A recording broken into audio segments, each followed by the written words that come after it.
জানিয়ে দিচ্ছি সংবাদ শিরোনাম। মার্কিন প্রেসিডেন্ট ট্রাম্পের হুমকির পর ইয়েমেনের রাজধানী সানায় ইঙ্গো মার্কিন বাহিনীর বড় ধরনের বিমান হামলা, নারী ও শিশুসহ ৩১ বেসামরিক ব্যক্তি নিহত। ইয়েমেনে আক্রমণকারীদের বেদনাদায়ক শাস্তি দেওয়া হবে বলে সর্বোচ্চ রাজনৈতিক পরিষদের ঘোষণা, পাল্টা আঘাত হানার হুমকি দিল হুথি আনসারুল্লাহ আন্দোলন।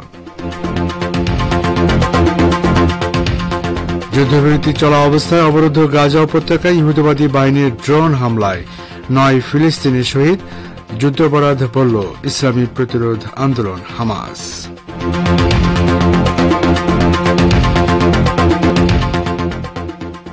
এবং বাংলাদেশে বুয়েট শিক্ষার্থী আবরার ফাহাদ হত্যা মামলায় ২০ জনের মৃত্যুদণ্ড এবং ৫ জনের যাবজ্জীবনের সাজা বহাল রেখেছে হাইকোর্ট, পরিবারের সন্তোষ প্রকাশ।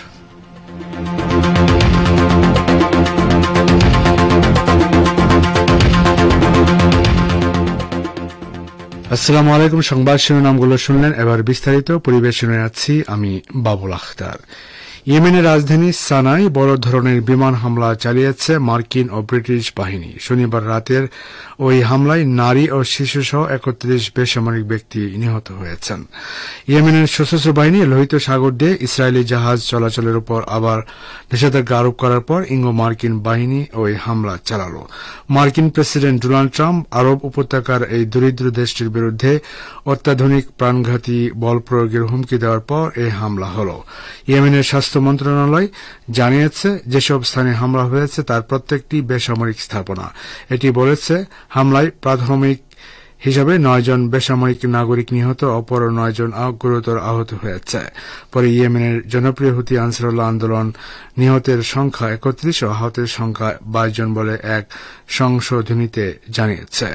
ইয়েমেনের স্বাস্থ্য মন্ত্রণালয় এই হামলার নিন্দা জানিয়ে বলেছে, হামলার মাধ্যমে মার্কিন ও ব্রিটিশ বাহিনী আন্তর্জাতিক আইন ও কনভেনশন লঙ্ঘন করার পাশাপাশি যুদ্ধাপরাধ করেছে। এদিকে ইঙ্গো মার্কিন হামলার প্রতিক্রিয়ায় ইয়েমেনের সুপ্রিম পলিটিক্যাল কাউন্সিল এক বিবৃতিতে বলেছে, বেসামরিক নাগরিকদের লক্ষ্যবস্তু করা আমেরিকার দুর্বলতারই প্রকাশ এবং এই পদক্ষেপ আমাদের গাজাকে সমর্থন করা থেকে বিরত রাখতে পারবে না এবং বরং পরিস্থিতিকে আরও কঠিন এবং জটিল করে তুলবে। কাউন্সিল জোর দিয়ে বলেছে, আক্রমণকারীদের শাস্তি হবে অত্যন্ত বেদনাদায়ক। এছাড়া ইয়েমেনি আনসারুল্লাহ আন্দোলনের রাজনৈতিক কার্যালয় এক বিবৃতিতে ঘোষণা করেছে যে উত্তর সানার বিরুদ্ধে মার্কিন আগ্রাসনের পাল্টা জবাব দেওয়া হবে। আমাদের বাহিনী প্রতিশোধ নিতে এবং বিজয় অর্জন না হওয়া পর্যন্ত যুদ্ধ চালিয়ে যেতে প্রস্তুত। অন্যদিকে ইয়েমেনের পররাষ্ট্র মন্ত্রণালয়ও এই হামলার প্রতিক্রিয়ায় ঘোষণা করেছে, বেসামরিক লক্ষ্যবস্তুতে মার্কিন যুক্তরাষ্ট্র ও ব্রিটিশদের আক্রমণ ইয়েমেনের স্থিতিশীলতা ও সার্বভৌমত্বের স্পষ্ট লঙ্ঘন। মন্ত্রণালয় জোর দিয়ে বলেছে যে এই লঙ্ঘন এমন এক সময়ে ঘটেছে যখন লোহিত সাগরে শান্তি ফিরে এসেছে এবং ইয়েমেনের আরোপিত নিষেধাজ্ঞাগুলো কেবল ইসরায়েলি জাহাজের ক্ষেত্রে প্রযোজ্য। গাজার উত্তরাঞ্চলে ইসরায়েলি পালেরবিন বিমান বা ড্রোন হামলায় ৩ সাংবাদিক সহ অন্তত ৯ ফিলিস্তিনি শহীদ হয়েছেন। শনিবার একটি ত্রাণ দলকে লক্ষ্য করে হামলাটি চালানো হয়। সে সময় স্থানীয় সাংবাদিক ও ফটোগ্রাফারও ছিলেন। প্রত্যক্ষদর্শী এবং সাংবাদিকরা জানিয়েছেন, বেত লাহিয়া শহরে গাড়িতে থাকা ত্রাণকর্মীরা দাতব্য সংস্থার জন্য একটি মিশনে ছিলেন। যখন তাদের উপর হামলা চালানো হয় তখন তাদের সাথে সাংবাদিক এবং আলোকচিত্রীরাও ছিলেন। গাজার বেসামরিক প্রতিরক্ষা মুখপাত্র মোহাম্মদ বাসাল ফরাসি বার্তা সংস্থা এএপি-কে জানিয়েছেন, দখলদারদের ড্রোন হামলার পর শহীদ ৯ ফিলিস্তিনিকে হাসপাতালে স্থানান্তর করা হয়েছে, যার মধ্যে বেশ কয়েকজন সাংবাদিক এবং আল খায়ের চ্যারিটেবল অর্গানাইজেশনের কর্মী রয়েছেন। হামাস এই হামলাকে ভয়াবহ গণহত্যা এবং যুদ্ধাপরাধ হিসেবে অভিহিত করেছে।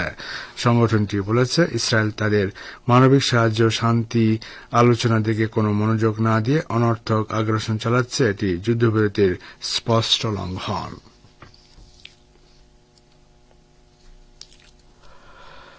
ফিলিস্তিনের ইসলামী প্রতিরোধ আন্দোলন হামাস বলেছে, এটি গাজা যুদ্ধবিরতির সর্বশেষ আলোচনায় মধ্যস্থতাকারীদের একটি প্রস্তাব মেনে নিয়েছে। এবার ইসরায়েল তা মানবে কিনা সেটি তেল আবিবের উপর নির্ভর করছে এবং বল এখন ইসরায়েলের কোর্টে রয়েছে বলে হামাস মন্তব্য করেছে।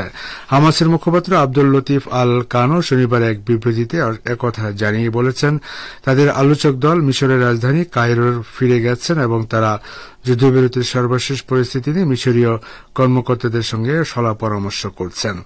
কানো বলেন, ইসরায়েলি মার্কিন সেনা ইদান আলেকজান্ডারকে পণবন্দী দশা থেকে মুক্তি দেওয়ার এবং অপর 4 পণবন্দীদের লাশ ফেরত দেওয়ার সিদ্ধান্ত নিয়ে হামাস নিজের ছাড় দেওয়ার মানসিকতা প্রমাণ করেছে।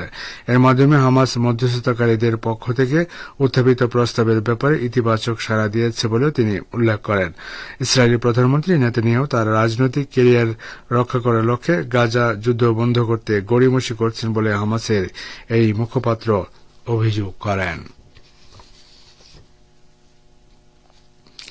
শ্রোতা বন্ধুরা, আপনার বিশেষ সংবাদ শুনছেন রেডিও তেহরান থেকে, আর প্রচারিত হচ্ছে বাংলাদেশে ভারতে একযোগে। বাংলাদেশ প্রকৌশল বিশ্ববিদ্যালয়ের শিক্ষার্থী আবরার ফাহাদ হত্যা মামলায় 20 জনের মৃত্যুদণ্ড এবং 5 জনের যাবজ্জীবনের সাজা বহাল রেখেছে আদালত। আজ বিচারপতি এ কে এম আসাদুজ্জামান ও বিচারপতি সৈয়দ এনায়েত হোসেনের হাইকোর্ট বেঞ্চ আসামিদের আপিল খারিজ করে এই আদেশ দেন। রায় ঘোষণার পর সাংবাদিকদের কাছে তাৎক্ষণিক প্রতিক্রিয়ায় আবরার ফাহাদের বাবা বরকতুল্লাহ বলেন, হাইকোর্টের রায় সন্তুষ্ট, এখন সব প্রক্রিয়া শেষে দ্রুত রায় কার্যকর দেখতে চায়। 2019 সালের 7 অক্টোবর বুয়েটের 2য় বর্ষের ছাত্র আবরারকে আবাসিক হলে ছাত্রলীগের একদল সন্ত্রাসী পিটিয়ে হত্যা করে। এই ঘটনায় আবরারের বাবা চকবাজার থানায় হত্যা মামলা করেন। মামলাটি তদন্ত করে বুয়েটের 25 শিক্ষার্থীর বিরুদ্ধে 2019 সালের 13 নভেম্বর পুলিশ আদালতে অভিযোগপত্র দেয়। শ্রোতা বন্ধুরা, যাচ্ছে একটি সংক্ষিপ্ত বিরতিতে, সঙ্গে থাকুন।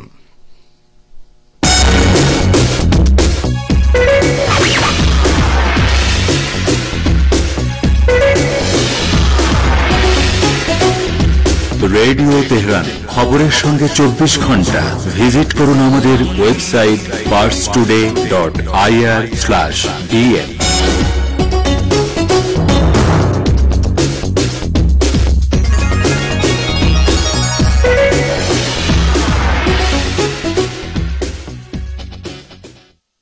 আবার ফিরছি বিশ্ব সংবাদে। পাশ্চাত্যের নিষেধাজ্ঞা ইরানের তেল রপ্তানি বন্ধ করতে পারবে না বলে দৃঢ় প্রত্যয় জানিয়েছেন ইরান সরকারের মুখপাত্র ফাতেমে মোহাজ্জেরানি। তিনি বলেছেন, আন্তর্জাতিক জ্বালানি বাজারে ইরান নিজের অংশীদারিত্ব ধরে রাখতে বদ্ধপরিকর। তিনি শনিবার নিজের ভেরিফাইড এক্স পেজে লিখেছেন, ইরানের তেল রপ্তানি বন্ধ করা যাবে না। বৈশ্বিক তেলের বাজারে নিজেদের শেয়ার ধরে রাখার ব্যাপারে আমরা কোনো ছাড় দেব না। তিনি বলেন, বেশ কয়েকজন মন্ত্রীকে নিষেধাজ্ঞা প্রতিহত করার দায়িত্ব দেওয়া হয়েছে এবং তেল মন্ত্রণালয় এ কাজে কেন্দ্রীয় ভূমিকা পালন করছে। ইরানের তেলমন্ত্রী মোহসেন পাকনেজাদের বিরুদ্ধে সম্প্রতি মার্কিন প্রশাসন যে নিষেধাজ্ঞা আরোপ করেছে তার তীব্র নিন্দা জানান মোহাজ্জেরানি। তিনি বলেন, এর আগের নিষেধাজ্ঞা অকার্যকর করে দিয়ে ইরান যে সফলতার পরিচয় দিয়েছিল তা থেকে সৃষ্ট উষ্মার কারণে তেলমন্ত্রীর বিরুদ্ধে এই নিষেধাজ্ঞা দেওয়া হয়েছে। মার্কিন প্রেসিডেন্ট ডোনাল্ড ট্রাম্প 2017 সালে প্রথমবার ক্ষমতা গ্রহণ করে ইরানের উপর সর্বোচ্চ চাপ প্রয়োগের ঘোষণা দিয়েছিলেন, যদিও তার সে ইচ্ছা এখনো কখনো পূরণ হয়নি। ইউরোপীয় দেশগুলোর সঙ্গে পারস্পরিক সম্মান ও যৌথ স্বার্থের ভিত্তিতে সংলাপে বসতে নিজের প্রস্তুতি ঘোষণা করেছে ইরান। নেদারল্যান্ডসের পররাষ্ট্রমন্ত্রী ক্যাসপার ভেলক্যাম্পের সঙ্গে শনিবার এক ফোনালাপে তেহরানের প্রস্তুতি ঘোষণা করেন ইরানের পররাষ্ট্রমন্ত্রী সৈয়দ আব্বাস আরাকচি।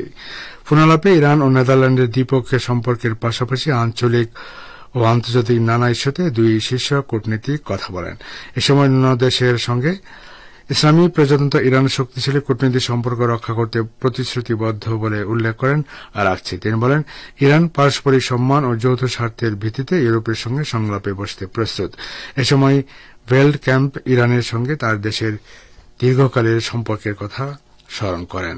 তিনি আঞ্চলিক পরিস্থিতিতে ইরানের গুরুত্বপূর্ণ ভূমিকার উপর জোর দেন। আন্তঃসরকারীয় সম্পর্কের ক্ষেত্রে মতপার্থক্য নিরসনে সব ধরনের কূটনৈতিক প্রচেষ্টা কাজে লাগানো উচিত বলে ডাচ পররাষ্ট্রমন্ত্রী মন্তব্য করেন। বাসস্থান, কর্মক্ষেত্র এবং সীমান্ত নিরাপত্তা বিধি লঙ্ঘনের অভিযোগে এক সপ্তাহে 23,885 জন প্রবাসীকে গ্রেফতার করেছে সৌদি কর্তৃপক্ষ। সৌদি প্রেস এজেন্সির বরাত দিয়ে তথ্য জানিয়েছে অনলাইন আরব নিউজ। প্রতিবেদনে বলা হয়েছে, গত এক সপ্তাহে আটক প্রবাসীদের মধ্যে 16,644 জনকে আবাসিক আইন লঙ্ঘনের অপরাধে গ্রেফতার করা হয়েছে।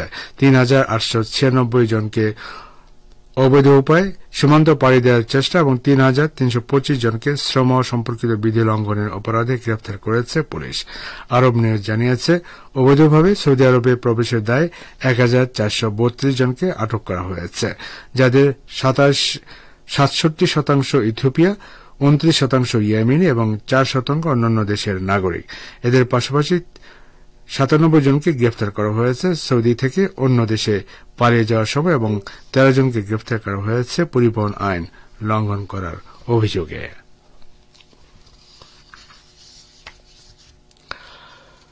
মার্কিন যুক্তরাষ্ট্রের দক্ষিণ পূর্বাঞ্চল কয়েকটি অঙ্গরাজ্যে টর্নেডো এবং তীব্র ঝড়ের আঘাতে অন্তত 34 জন নিহত হয়েছে।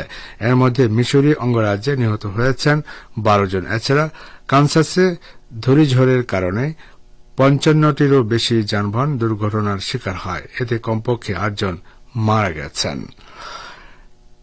টেকার পাওয়ার হাউসের তথ্য অনুযায়ী রোববার রাত পর্যন্ত মিশিগান, মিসৌরি এবং ইলিনয় সহ 7টি রাজ্যে 2,50,000 বেশি বাড়ি বিদ্যুৎহীন ছিল।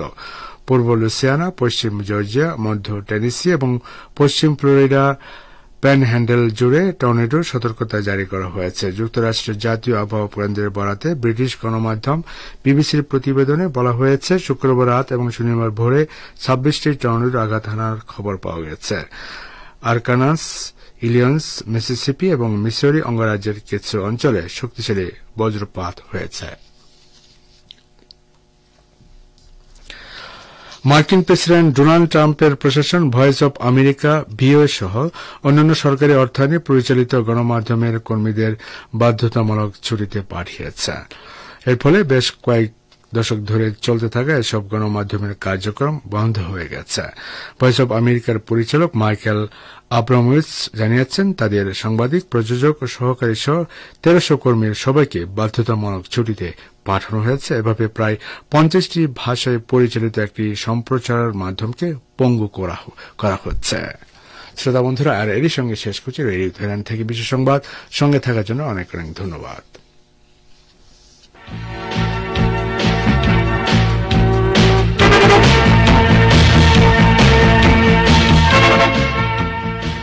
আমন্ত্রণ জানাচ্ছে সংবাদ ভাষা অনুষ্ঠান দৃষ্টিপাতে। জাতিসংঘে ইরানের উপরাষ্ট্রদূত জাহারা এরশাদি বলেছেন, একতরফা নিষেধাজ্ঞার নেতিবাচক প্রভাব এবং সর্বোচ্চ চাপ সত্ত্বেও ইরানি নারীরা অগ্রগতির পথে হাঁটতে এবং তাদের সমাজ ও পরিবারকে আরও শক্তিশালী করতে বদ্ধপরিকর। এ সম্পর্কে আজকের দৃষ্টিপাতে রয়েছে আমাদের ভাষ্যকারের একটি পর্যালোচনা।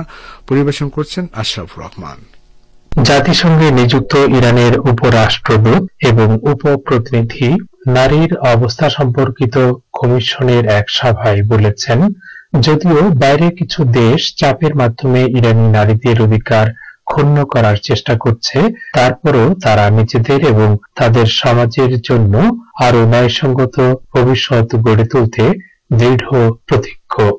শুক্রবার নিউ ইয়র্কে নারীর অবস্থা সম্পর্কিত কমিশনের 69তম অধিবেশনে ইরানের রাষ্ট্রদূত এবং জাতিসংঘে নিযুক্ত উপপ্রতিনিধি জাহরা এরশাদি বলেন, একতরফা নিষেধাজ্ঞার নেতিবাচক প্রভাব এবং সর্বোচ্চ চাপ সত্ত্বেও ইরানি নারীরা অগ্রগতির পথে হাঁটতে এবং তাদের সমাজ ও পরিবারকে আরো শক্তিশালী করতে বদ্ধপরিকর।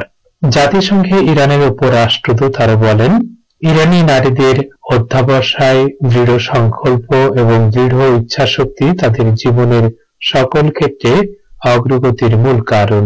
কিছু বিদেশি রাষ্ট্র চাপের মাধ্যমে তাদের অধিকার ক্ষুণ্ণ করার চেষ্টা করলেও ইরানি নারীরা তাদের জাতির জন্য আরো ন্যায়সঙ্গত ভবিষ্যৎ গড়ে তোলার জন্য দৃঢ় প্রতিজ্ঞ। ইসলামী বিপ্লবের পর ইরানি নারীদের ব্যক্তিগত ও সামাজিক অগ্রগতির কথা উল্লেখ করে এরশাদি জোর দিয়ে বলেন, ইসলামী প্রজাতন্ত্র ইরান সামাজিক, সাংস্কৃতিক, রাজনৈতিক এবং অর্থনৈতিক উন্নয়নে নারীদের ভূমিকাকে গুরুত্ব দেয়।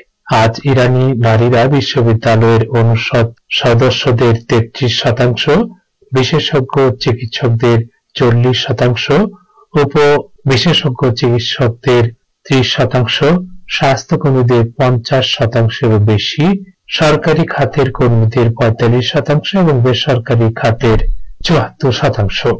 জাতিসংঘে ইরানের উপ প্রতিনিধির মতে প্রতি বছর 3 লাখ ইরানি গ্রামীণ ও যাযাবর শ্রেণীর নারী উদ্যোক্তা প্রশিক্ষণ গ্রহণ করেন এবং ইরানে 32,000 অর্থনৈতিক উদ্যোগ নারীদের মালিকানাধীন।